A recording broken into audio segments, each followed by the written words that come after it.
Bonjour à tous.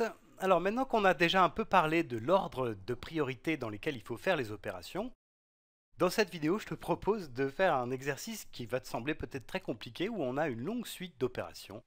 Et donc cette expression elle est ici, je ne vais pas te la lire parce que ça serait un peu compliqué.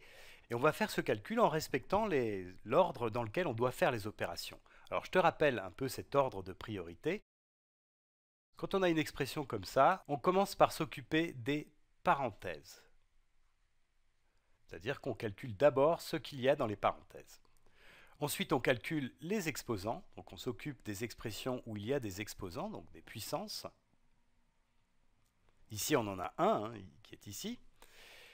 Et puis ensuite, on s'occupe des multiplications et des divisions. Multiplication et division. Et enfin, en tout dernier, on s'occupe des additions et des soustractions. Ça, c'est vraiment la dernière étape de notre calcul. Alors, on va observer notre expression. Est-ce qu'on a des parenthèses? Alors, des parenthèses, c'est assez intéressant parce que, effectivement, ici, on en a plusieurs.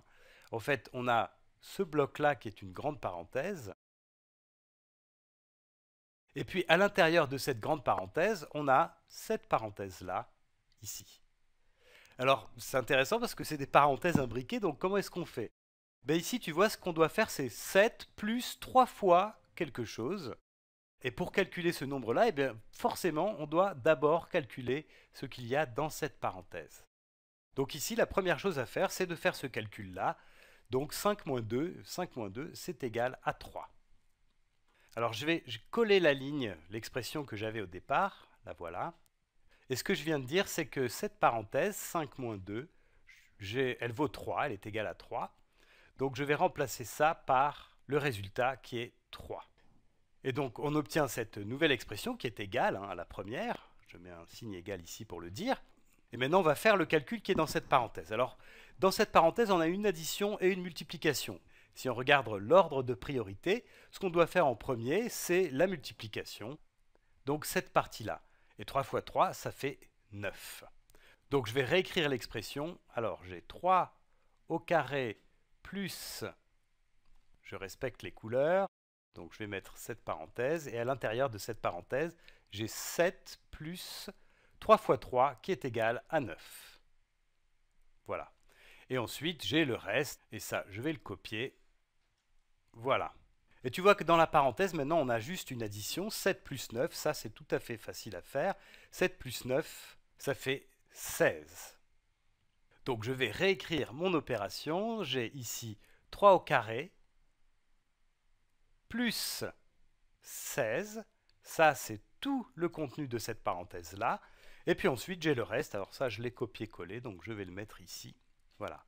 Donc 3 au carré plus 16 divisé par 4, le tout multiplié par 2, plus 2 fois 9 tiers. Alors là, ça y est, on s'est occupé de toutes les parenthèses, ça c'est fait. Maintenant, on va s'occuper des exposants. Alors, est-ce qu'on a des exposants dans cette expression? Oui, on en a un ici, 3 élevé au carré, 3 puissance 2. Donc 3 puissance 2, ça fait 3 fois 3, c'est-à-dire 9. Donc je peux réécrire maintenant ici 3 au carré, c'est-à-dire 9, plus 16, et puis le reste que j'ai copié-collé, que je garde depuis tout à l'heure. Donc 9 plus 16 divisé par 4 fois 2, plus 2 fois 9 tiers. Alors on s'est occupé aussi des exposants, ça c'est fait. Il nous reste donc les multiplications et les divisions. Alors ici, on en a plusieurs. Et on peut les faire dans l'ordre qu'on veut. On peut faire soit cette division d'abord, soit cette multiplication d'abord, soit cette multiplication-là d'abord. Ça n'a pas d'importance. Donc ce que je vais faire en fait, c'est le plus simple. Ici, je vais déjà me débarrasser de cette partie-là. 16 divisé par 4, ça, c'est égal à 4. Donc finalement, j'obtiens, alors je le réécris ici, 9 plus 16 divisé par 4, c'est-à-dire 4. Et puis, fois 2, plus 2 fois 9 tiers. Est-ce qu'il nous reste encore des multiplications et des divisions? Oui, on a encore ces deux multiplications-là.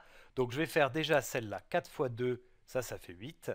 Donc j'ai finalement 9 plus 4 fois 2 qui est égal à 8, plus 2 fois 9 tiers. Alors, je monte un tout petit peu. Et il me reste encore une multiplication qui est celle-là. Alors ça, je vais le faire à côté. 2 fois 9 tiers. En fait, c'est 2 fois 9 divisé par 3.